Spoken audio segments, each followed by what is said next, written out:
Momento, o cerimonial convida para fazer uso da palavra a autora e palestrante, excelentíssima senhora deputada estadual, Ana Campanholo. Obrigada, Hudson. Boa noite a todos. Cumprimento primeiramente as autoridades já nominadas, também os meus pais, a quem eu dediquei essa obra, e aos amigos que se fizeram presente, que muito me honram por encher essa casa numa sexta-feira à noite. Inclusive, já fui cumprimentada pela equipe por essa proeza. Vocês são parte desse sucesso. Muito obrigada.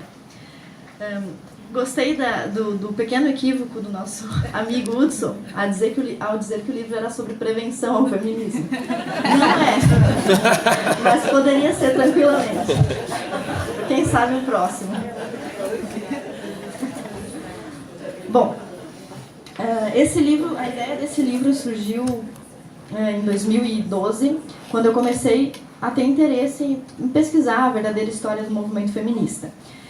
Minha primeira ideia foi fazer isso pelas vias formais, através da universidade, né, através de um projeto de mestrado, etc. Ideia que não foi bem sucedida, porque as mulheres que poderiam ter me ajudado, mulheres feministas, em vez disso, preferiram boicotar a minha pesquisa. Então eu tive que tomar outros caminhos, aqueles sugeridos pelo professor Olavo de Carvalho, que é o caminho do autodidatismo e da investigação independente. E esse livro é hoje fruto desse trabalho. Quando eu comecei a pesquisar, quando eu comecei a ter contato com o movimento feminista, eu verifiquei que eles tinham pautas, isso vocês vão encontrar na introdução do livro, até muito acertadas, como, por exemplo, combater o suicídio de mulheres, o abandono de mulheres, a depressão das mulheres, o assédio, a violência, todos esses termos que vocês estão vendo aí na tela. E é realmente uma motivação muito justa, uma motivação muito correta. O problema é que, com o passar do tempo, eu percebi que essa não era a real intenção do movimento e comecei a investigar, primeiro lendo as obras feministas e depois o contraponto, qual seria então o verdadeiro mote do movimento. Quem comprou o livro, quem já adquiriu o livro, vai encontrar e tiver dúvidas ou quiser contestar o conteúdo do livro, lá no finalzinho dele eu coloquei uma lista de obras feministas. Se você acha que eu estou enganada sobre isso, você pode ler essa lista. São mais de 30 livros feministas. E também coloquei livros de contraponto, com um ponto de vista mais conservador. Então você pode gravitar aí entre as duas listas de obras e confirmar se o que eu estou dizendo realmente é verdade ou se eu inventei tudo da minha cabeça. Esses problemas que vocês estão vendo aí, injustiça e abandono jurídico, péssimas condições de trabalho, violência, crime passional, sofrimento psíquico, depressão, descaso, suicídio e necessidades básicas descuidadas, abatem as mulheres. Tenho certeza que todos vocês conhecem alguma mulher que já passou por isso. O problema é que, conforme eu fui investigando cada um desses tópicos, eu percebi que esses problemas abatiam mais os homens do que as mulheres. Embora se diga muito mais sobre as mulheres estarem sofrendo desses problemas. Suicídio, por exemplo, não é o assunto da palestra, não é o nosso foco, mas os homens se suicidam muito mais do que as mulheres. E a discrepância entre o número de homens suicidas e mulheres suicidas aumenta conforme a idade aumenta. Então, seria um lapso, um erro da nossa parte considerar que as mulheres estão sofrendo mais de despropósito ou sofrimento de existência, não saber onde estão, o que estão fazendo, porque, afinal de contas, os homens se matam muito mais. No caso da injustiça e abandono jurídico, muito se fala sobre as mulheres serem injustiçadas por um sistema judicial supostamente machista. É um dos exemplos que se usa muito comumente. No entanto, se nós pegarmos, por exemplo, os casos de guarda dos filhos, nós veremos que as mulheres são quase sempre escolhidas para ficarem com as crianças.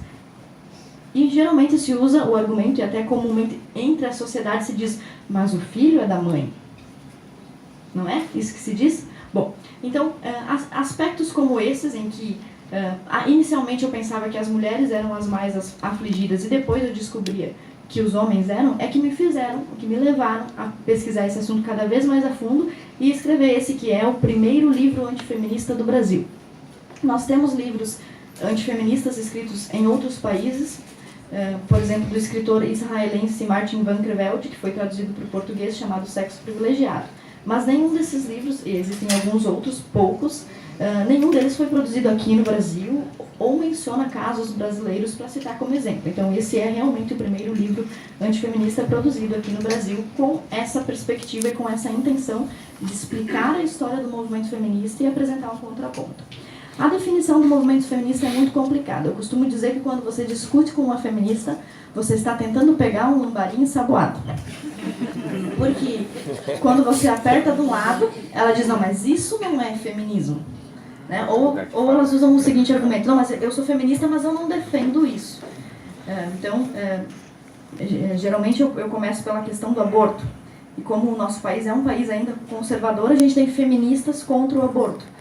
O que, se nós formos avaliar pela ortodoxia do movimento feminista, seria impossível. Uma feminista tem que ser abortista. Mas, enfim, são vários conceitos de feminismo, e cada vez que você questiona uma delas, se você questiona uma feminista radical, ela diz que as outras moderadas não são feministas o suficiente. Se você questiona uma feminista moderada, ela diz que ela não é radical e ela não faz protestos de topless. Então, é complexo criar um conceito só. E saber com que movimento você está discutindo. Isso é um problema, você não consegue atacar o seu inimigo se ele tem muitas faces, você não consegue nem identificá-lo. Então eu procurei até encontrar um conceito que resumisse o movimento feminista. Em 1979, um grupo de mulheres britânicas acabou com uma definição que, para mim, serve para categorizar o que é uma feminista. Uma feminista é aquela que acredita e faz... Eu vou ler como está aqui. Entendemos por feminismo uma consciência da posição de desvantagem das mulheres na sociedade ou de desigualdade em relação à do homem. Também um propósito de acabar com essa desvantagem. Muito bonito. Tenho certeza que todos aqui imediatamente se identificam. Assim como eu, em 2012, quando comecei a estudar o movimento, pensei, então eu sou feminista. Porque esses termos aqui jogados dessa forma parecem a melhor das intenções. Mas aqui nós temos duas palavras importantes, desvantagem e desigualdade. E essa é a principal questão. A feminista acredita que as mulheres estão em desvantagem, essencialmente em desvantagem, o que não é necessariamente a mesma coisa que desigualdade. Vamos dar um exemplo. Quem aqui conhece o Cristiano Ronaldo, levanta a mão. Em que time o Cristiano Ronaldo joga? Real Madrid. No Juventus. Quem sabe o nome do técnico do Juventus? Levanta a mão. Uma pessoa só. Vai ganhar um brinde. Bom, vocês viram que todo mundo conhece Cristiano Ronaldo, mas poucas pessoas conhecem o técnico do Juventus. A questão é, quem manda no Juventus? O Cristiano Ronaldo ou o técnico? O técnico, não é? Então, veja, há uma posição evidente de desigualdade entre o técnico e o Cristiano Ronaldo. Mas quem recebe todas as honras, quem é conhecido, inclusive quem recebe o melhor salário e faz até propaganda de shampoo de caspa, é o Cristiano Ronaldo. Então, o técnico do Juventus e o Cristiano Ronaldo estão ou não estão em desigualdade? Sim. Mas o Cristiano Ronaldo está em desvantagem? Não. Até porque eu duvido que ele queira trocar o salário dele pelo técnico, né? Então, esse é somente um exemplo, uma analogia para demonstrar que nem toda desigualdade significa necessariamente desvantagem. Aliás, sempre relativamente você vai ter vantagem em um ponto e desvantagem em outro. O feminismo, no entanto, acredita que as mulheres estão em desvantagem absoluta. Elas estão sempre sofrendo. Se elas não podem trabalhar, elas estão sofrendo porque não podem trabalhar. Desvantagem. Se elas estão trabalhando, elas sofrem de dupla jornada. Ou do salário desigual. Ou porque não podem, ou porque tem que se aposentar antes. Então, é um ciclo de sempre encontrar uma desvantagem, mesmo onde não existe. E a ideia do livro é provar isso. Que ser mulher é socialmente e historicamente um privilégio. E não uma desvantagem ou uma situação de opressão. Isso é muito legal de se dizer no Dia da Mulher, embora essa seja uma data comunista. É muito legal de se dizer isso porque traz para as mulheres um novo espírito. Um espírito de acordar de manhã sabendo eu sou o ser privilegiado da história. Isso já dá um ânimo diferente na pessoa dela acordar todos os dias de manhã pensando eu sou oprimida, não sou nada, eu sou o segundo sexo, né?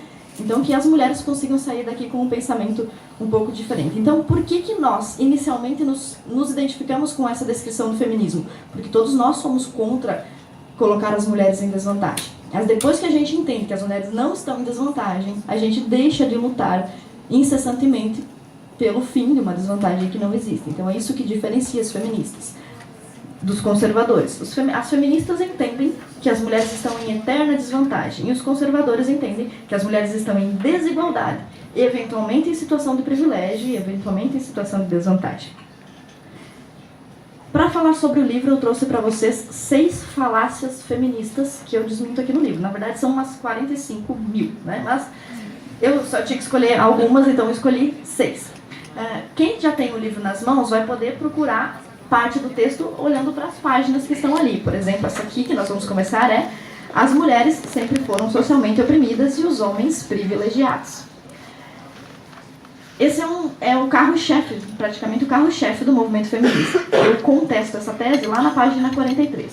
Mas basicamente isso surgiu quando a Simone de Beauvoir, que é uma feminista de segunda onda lá da década de 60, é uma das mais famosas, ela namorava, sei lá, tinha um rolo indefinido, com Sartre, que era um filósofo famoso, existencialista.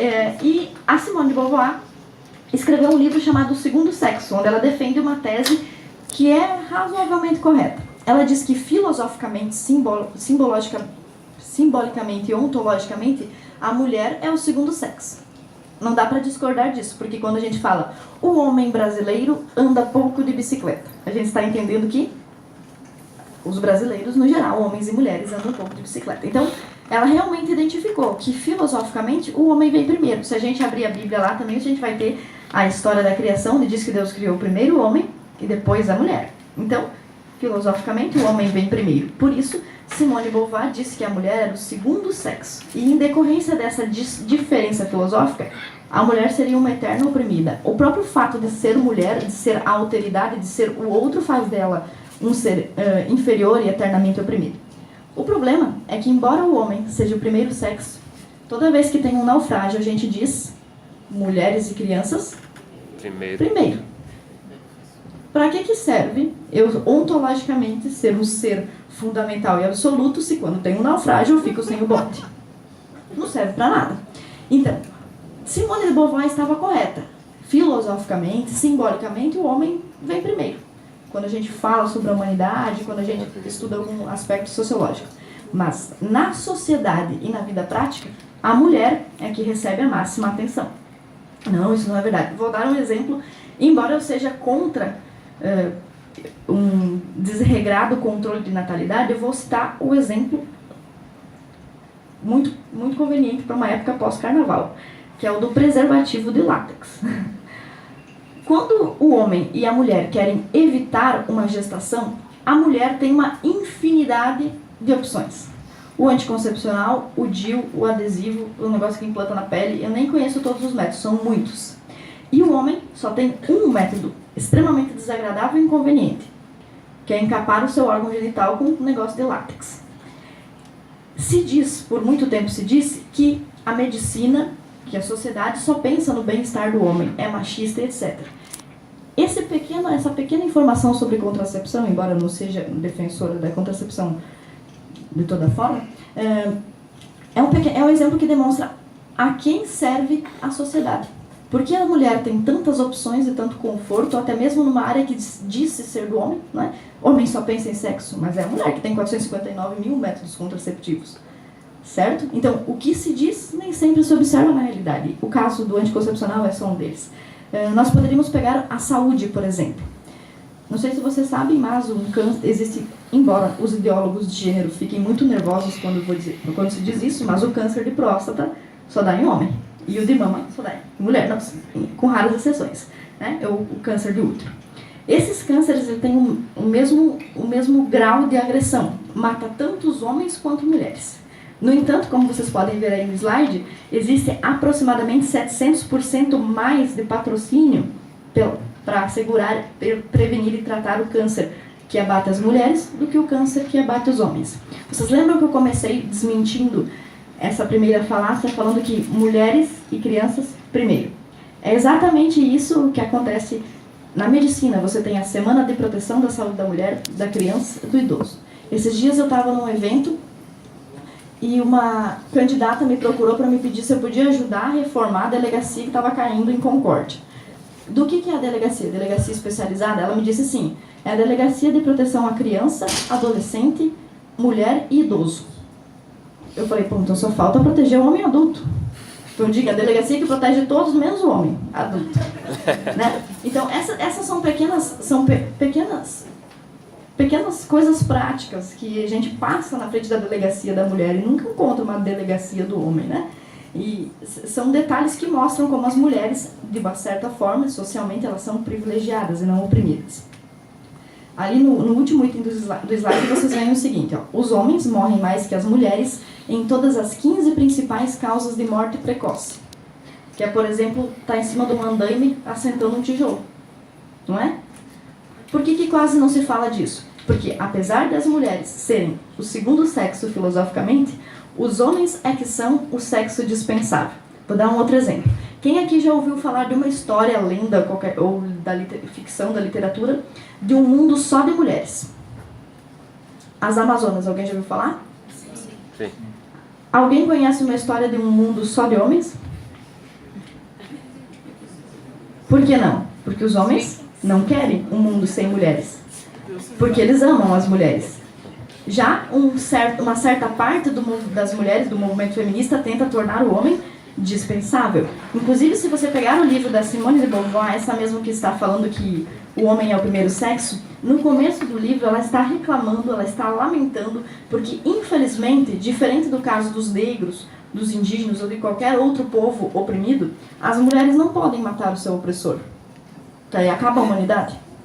Então ela está, vejam, num livro feminista, reclamando de que as mulheres não podem se unir para matar os homens.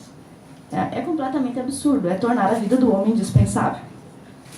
Essa aqui é uma outra feminista, um pouquinho mais lúcida e contemporânea de todos nós. A Christina Hoff Sommers, ela diz o seguinte: as mulheres ocidentais dos dias atuais são as mais livres e independentes da história da humanidade. De muitas formas, elas não somente estão tão bem quanto os homens, elas estão melhores.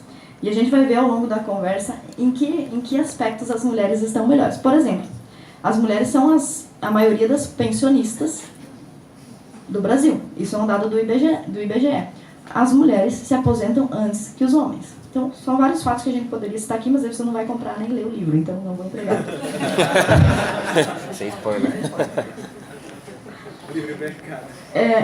Bem no começo do livro, vocês vão ver que ele tem uma trajetória. Ao mesmo tempo, ele se divide por temas. Por exemplo, o primeiro capítulo fala sobre educação e religião, mas também se divide historicamente. Então, o primeiro capítulo fala sobre essa escritora que vocês estão vendo aí, que é Mary Wollstonecraft. A Mary é considerada uma das primeiras feministas. Ela era meio anarquista, meio libertária, porque é difícil de definir isso lá por volta de 1790, mas ela era uma individualista, uma das primeiras feministas. E diferente do que as feministas dizem hoje, ela reclamava de que as mulheres de 1790 eram muito mimadas. Ela escreveu vários trechos que diziam, por exemplo, é um absurdo você andar pela Inglaterra e pela França e ver que as mulheres comem, se vestem, têm aonde dormir, onde morar e lazer sem trabalhar. Que é o que a gente diz hoje, direito de trabalhar. Elas não tinham o direito de trabalhar. E hoje, todas nós que temos o direito de trabalhar, assim que o conquistamos, começamos a pensar no direito de se aposentar. De tão bom que é esse direito, não é? Então, a Mary Wollstonecraft, ela reclamava de que as mulheres elas eram muito mimadas. Isso em 1790. Ela reclamava de diversos aspectos. E se nós formos consultar a literatura, geralmente, quando homem e mulher têm que enfrentar a mesma situação, o homem está em ligeira desvantagem. Exemplo, homem e mulher estão descendo do avião. Quem carrega as malas? Homem, ligeira desvantagem. É uma ligeira desvantagem, não vai matar ninguém. Mas e se fosse a Segunda Guerra Mundial? E se fosse 100 quilos e não 5? Certo? Então, o homem está, relativamente à mulher, sempre sofrendo mais que ela. Isso não significa que a mulher não sofre, ela sofre muito. Mas o homem está sempre sofrendo um pouquinho mais.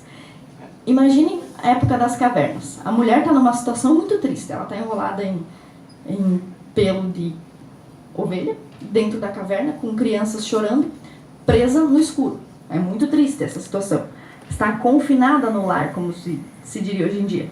Mas o homem está numa situação um pouquinho pior. Ele está para fora da caverna com um pedaço de pau e um tigre. Não é? É um pouquinho pior.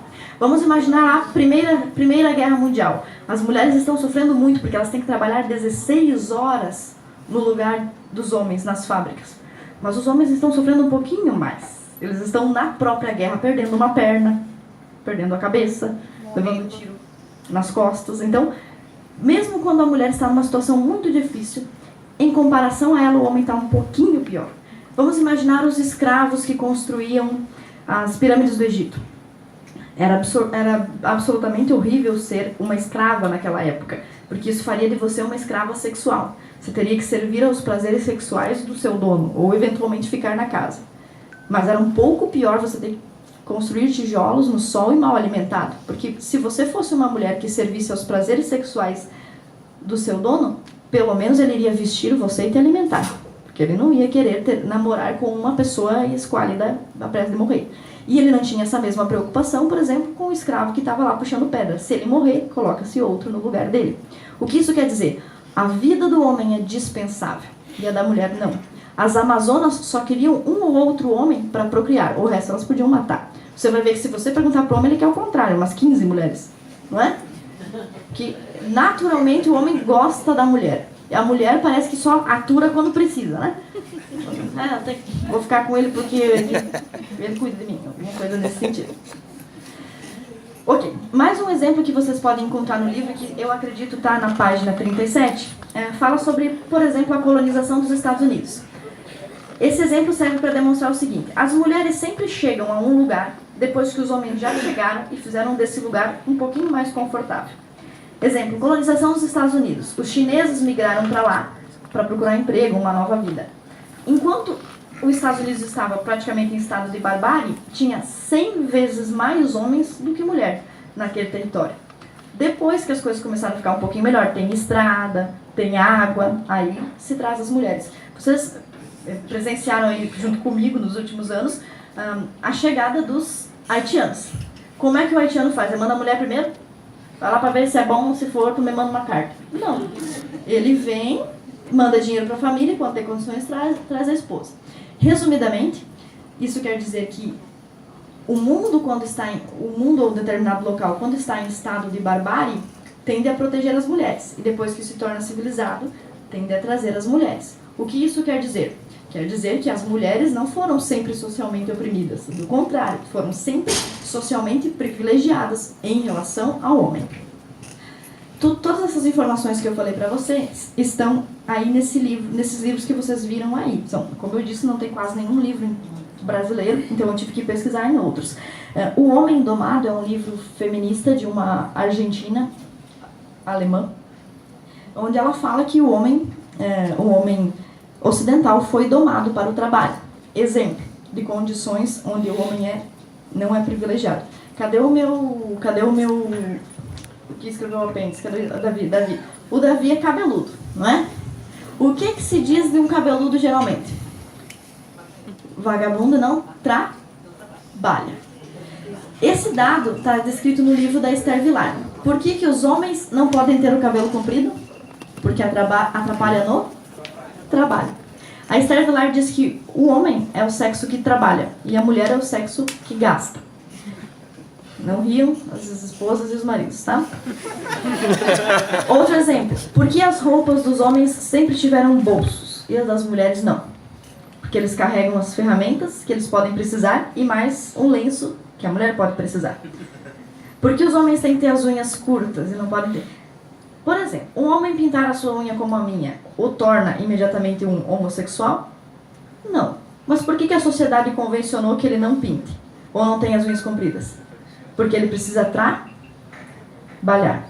Então, nesse livro, O Homem Domado, a Esther Vilar fala sobre como o mundo inteiro conspira para que o homem trabalhe, se mate de trabalhar, continue trabalhando, para sustentar a sua esposa, seus filhos, às vezes a cunhada, às vezes a sogra. Né?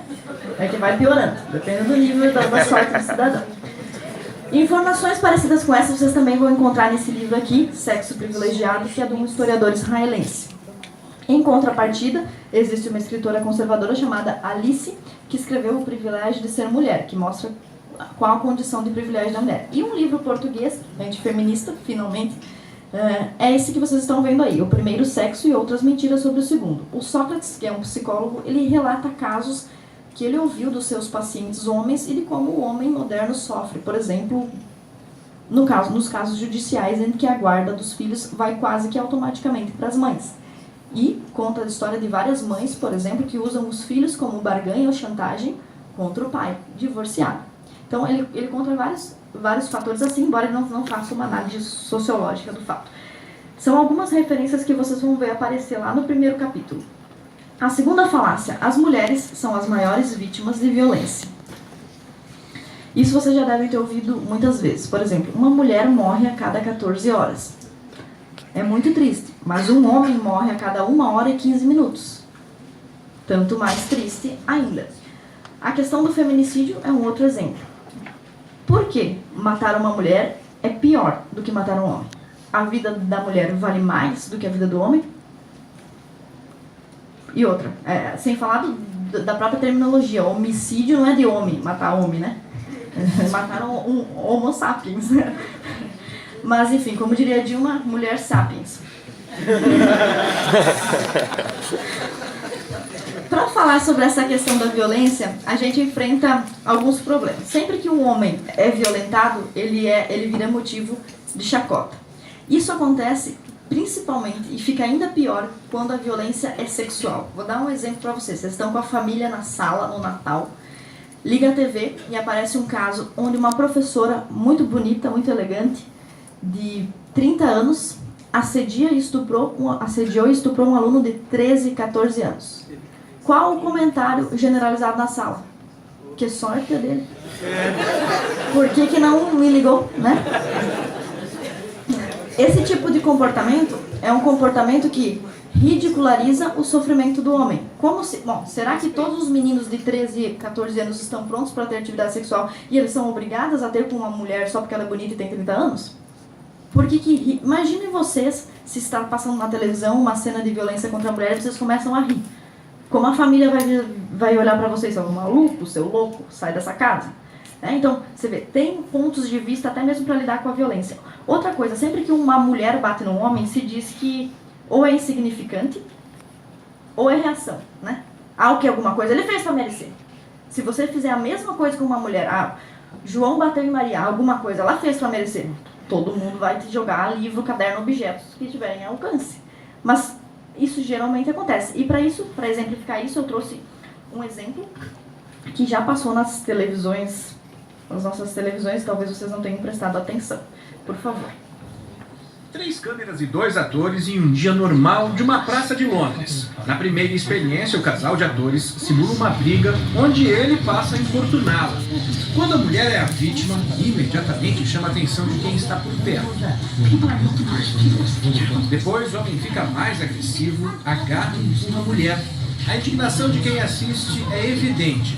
Uma mulher de preto pergunta para o rapaz: "O que está de errado com você?" Logo, uma pequena multidão se aglomera em torno do agressor e ameaça chamar a polícia.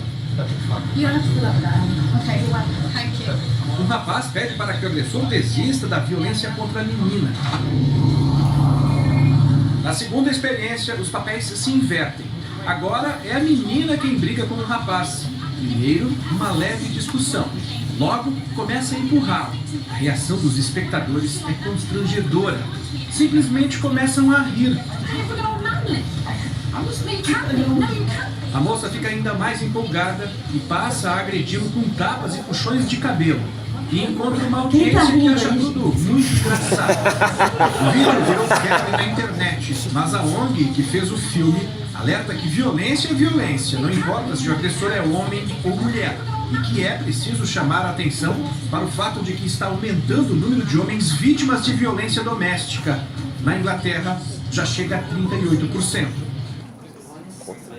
Ainda, esse 38% é relativo à violência doméstica praticada de mulheres contra homens. Mas os dados no Brasil sobre violência doméstica, onde o agressor pode ser neutro, onde não se identifica o sexo agressor, são muito piores. 8 vezes mais homens morrem em casa do que mulheres. Mas eu não conheço tantos casos. Mas por quê? Porque a mulher não precisa necessariamente matar o homem. Ela pode pedir pro cunhado, pro irmão. Né? Uma relação onde um parente mata o outro, isso não acontece do nada. Eu vou acordar hoje e vou matar um primo meu. Não é assim. Então, é toda uma construção. Além disso, os casos... vocês riram do vídeo, até vocês riram, né? Mesmo que eu tenha avisado vocês que não deveriam rir. Vocês riram. Por quê? É isso que acontece com a vida do homem. É sempre... Por quê? A gente, se ele reagir, ele vai preso. Se ele não reagir, ele está apanhando. Ou seja, todas as opções são ruins. certo? E é isso que acontece geralmente. E quando você começa a resolver pesquisar esse assunto, então vamos pesquisar quando os homens estão apanhando. Aí você vai encontrar trocentas barreiras. O delegado vai rir de você, ele vai dizer, não é possível que você está falando sério. Se você for um homem e for fazer uma... Imagine a cena do seu melhor amigo chegando para você dizendo, preciso conversar, minha mulher me bate. Vocês vão rir dele. Mas isso é um problema. Por que um homem pode apanhar e uma mulher não? O homem não tem condição de devolver? Tem. Então, se ele não devolve, ele não está só passando por uma violência física, também por uma psicológica, que ele tem que conter a si mesmo. Então, para pesquisar esses dados, para desmentir a violência, que a violência doméstica seja essencialmente contra a mulher, você precisa realizar procedimento acadêmico, um procedimento estatístico, e aí você vai enfrentar mais resistência. Então, eu trouxe mais um vídeo bem pequenininho para mostrar uma das únicas pesquisadoras do Brasil que tentou pesquisar esse caso, e ela desapareceu. Eu pedi para todos os meus assessores tentarem encontrá-la, para trazê-la para fazer palestras aqui, para ficar amiguinha dela, mas ela está desaparecida, e eu acredito que deve ser porque o trabalho dela sofreu represálias, justamente por ser um trabalho que não agrada o movimento feminista. O nome dela é Simone Alvim. Aqui em Vitória, na UFES, né, no programa de psicologia, inclusive o doutorado está sendo lá também. A primeira delegacia que eu procurei, obviamente, foi a Delegacia da Mulher, né, que é onde a gente sabe que efetivamente só tem casos de violência conjugal. A delegada, na época, que eu nem me lembro o nome, me disse que aquilo que eu estava fazendo era um desserviço para a sociedade, que eu devia ter vergonha desse meu trabalho e desistir dessa pesquisa, porque toda a luta das conquistas, e as conquistas feministas que a gente tinha alcançado até aqui, eu estava indo contra esse movimento. E disse, inclusive, que eu não voltasse ali nem como cidadã, que eu tinha perdido os meus direitos de mulher. Ok, dali eu fui então buscar a delegacia comum, porque se ela não quis nem me receber como pesquisadora, você imagina qual é a reação de um homem que vai ali denunciar. Né? Então, provavelmente, eu entendi que os homens não buscam esse serviço. Conversei com alguns delegados que riam do trabalho, claro, essa é uma reação normal, já estou acostumada com isso, e eu pedia para eles para deixar um cartaz na recepção das delegacias, informando que eu estava fazendo uma pesquisa, caso eles quisessem conversar, que eu era psicóloga, deixava meu telefone, que eles poderiam entrar em contato. Quando eu voltava lá uma semana depois, o cartaz tinha sido arrancado.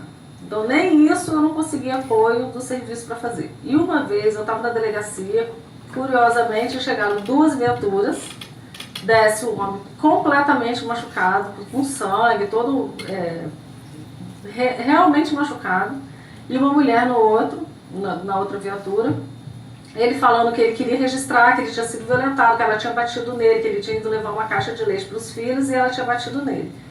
Ela desceu linda do jeito que ela estava, entrou na delegacia para registrar a queixa, 5 policiais ficaram do lado de fora, dizendo que ele não ia entrar. Quer dizer, ele foi violentado pelo sistema, que ele não pôde registrar, como qualquer outro cidadão pode entrar ali e abrir um processo e registrar uma queixa. E, além do mais, não se ouviu a história dos dois ali. Isso fere o primeiro artigo da Constituição, que diz que somos todos iguais perante a lei.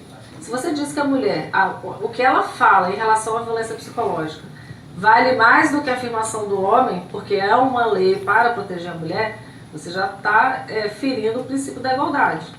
O Brasil não tem literatura sobre isso. Né? E é incrível não querer enxergar essas coisas e não ter produção teórica sobre isso. Toda a minha fundamentação nesses anos de pesquisa são literaturas do Canadá, dos Estados Unidos, da Inglaterra, que são países que já trabalham com esse tema há 20, 25 anos. Mas já existem leis que dispõem sobre essa situação? A lei não é tão específica para homem ou para mulher, é uma lei para o ser humano. Ou os serviços, eles são ou focados só para homem ou só para mulher, mas não se desmerece, não se negligencia a possibilidade disso acontecer. Bom, eu espero que esses 2 vídeos tenham servido para dar uma ideia do conteúdo que vocês vão encontrar no 2º capítulo e no último, quando eu falo sobre violência contra a mulher e violência contra o homem ou violência no geral.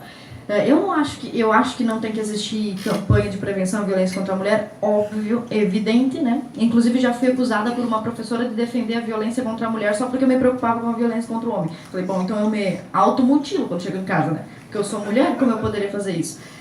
Vamos para a próxima falácia. Eu vou pular essa porque nós estamos sem tempo e os meus assessores estão fazendo cara de que vão me agredir.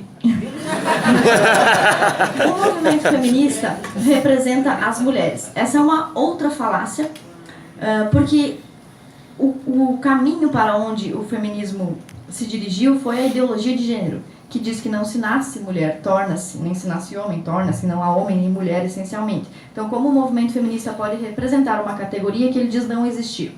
Então, aí vocês estão vendo, por exemplo, a Berenice Bento, ela diz, você sabe que não existe mulher. A gente usa esse símbolo mulher para construir uma agenda. Ela não é a única. A Judith Butler, que é a feminista que defende ideologia de gênero, também disse isso, que falar sobre as mulheres era apenas necessário para promover uma visibilidade política, mas que elas não estão realmente interessadas em defender a mulher. Tanto não estão que as próprias feições da Judith Butler já abandonaram qualquer resquício de feminilidade. Isso ela fez de propósito, né? As mulheres só podem votar. Essa aqui eu ouço todo santo dia no Instagram e no Facebook. Você só é deputada graças ao movimento feminista. Não sei como, se nunca me abriram uma porta, nunca me deram uma oportunidade, do contrário, sempre me perseguiram violentamente. Né? Mas enfim, essa é uma grande falácia, dizer que as mulheres só podem votar porque as feministas lutaram por esse direito. Vamos analisar como foi que os homens conquistaram o direito ao voto. Vamos pensar no caso dos Estados Unidos. Os Estados Unidos era colônia inglesa, ou seja, o rei George mandava no povo norte-americano.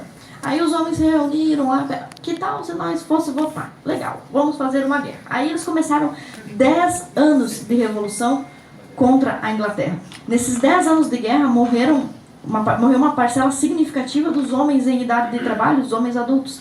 Eles deram as suas vidas incansavelmente, a vida dos seus filhos, dos seus irmãos, pelo direito ao voto. Eles conquistaram o direito ao voto a preço de sangue. Foi assim que os homens conquistaram o direito ao voto. E as mulheres conquistaram o direito ao voto como? Elas pegaram rifles e lutaram contra os homens dizendo nós queremos votar também? Não. Elas fizeram o quê? Pediram. Nós queremos votar. Não, ninguém ouviu. Vamos fazer uma passeata. Nós queremos votar. Ninguém está ouvindo. Vamos fazer mais uma passeata com mais gente. Até que, finalmente, alguém ouviu e concedeu. Essa é uma questão fundamental, porque o direito ao voto feminino ele não foi conquistado, ele foi concedido.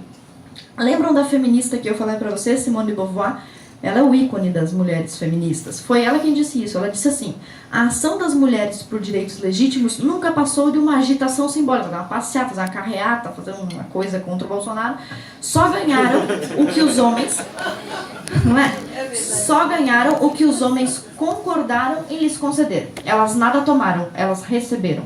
Recusar a cumplicidade com o homem seria para as mulheres renunciar a todas as vantagens que a aliança pode conferir-lhes. Quem disse isso? Feminista Simone de Beauvoir. Então, o primeiro ponto, a conquista, o voto não foi uma conquista, foi uma concessão. Nós mulheres ganhamos o direito de votar. Há um segundo ponto fundamental. Para você votar, para você se tornar cidadão, você não tem só direitos, você tem deveres. Quando você vota, por exemplo, quando você casa com alguém, você lê os seus votos, que basicamente consistem em que a sua vida está acabada, você tem que viver para o outro, correto? Quando você está votando, você está fazendo a mesmíssima coisa, você está dividindo a sua vida com o Estado, você está dividindo a sua vida com a nação. Se a nação precisar de você, você dá a sua vida pela nação. Então, o direito ao voto, ele esteve sempre relacionado ao serviço militar.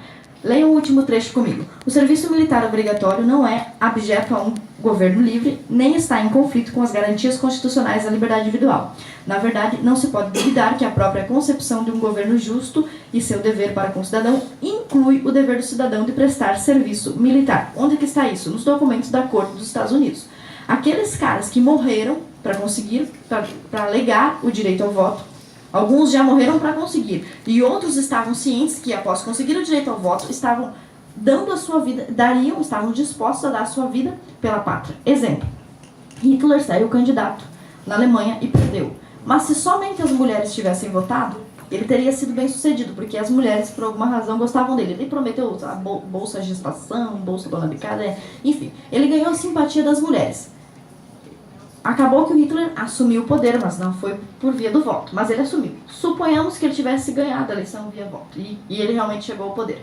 As mulheres votaram no Hitler, mas quando Hitler começou a Segunda Guerra Mundial, quem é que foi lutar? Os homens. Lembram da desvantagem, da vantagem, da igualdade? O que acontecia na questão do direito ao voto, de cidadania, dever e direito de votar?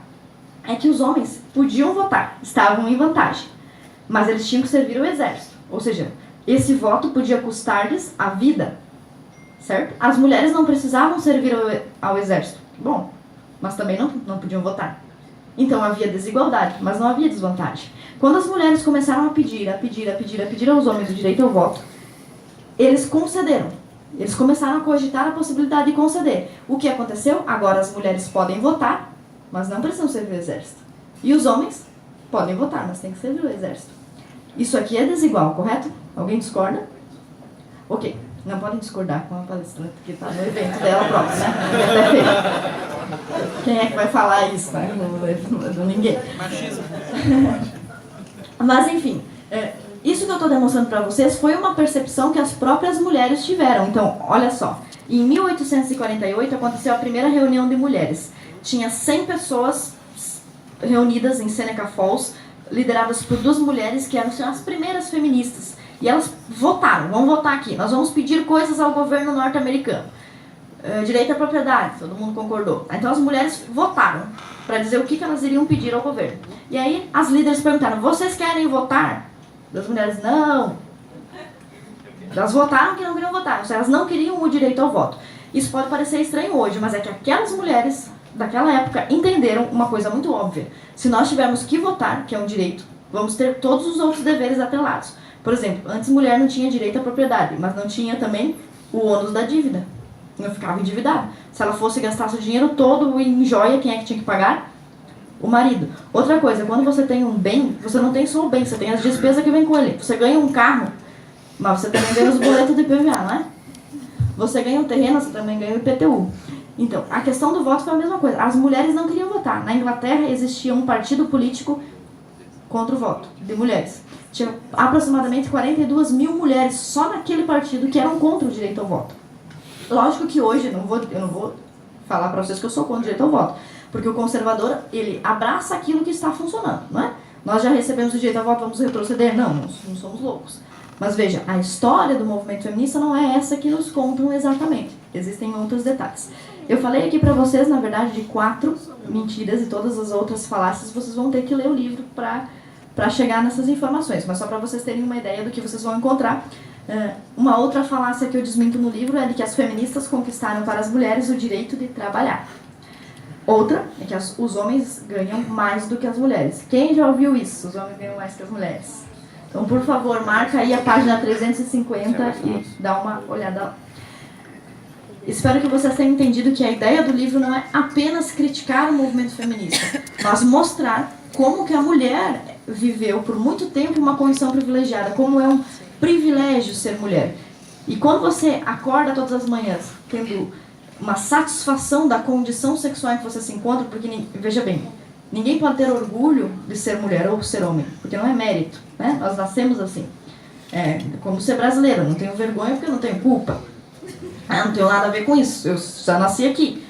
Se eu nasci negro, se eu nasci branco, tudo isso não é questão de mérito, é uma questão de condição na qual você nasceu. Mas já que você está nessa condição de homem ou de mulher, você sendo mulher, que aprenda a perceber historicamente todos os privilégios que você pode desfrutar. E dessa forma eu espero desejar às mulheres que estão ouvindo aqui um feliz Dia da Mulher, mas da mulher mesmo, né? Não da feminista. Obrigada.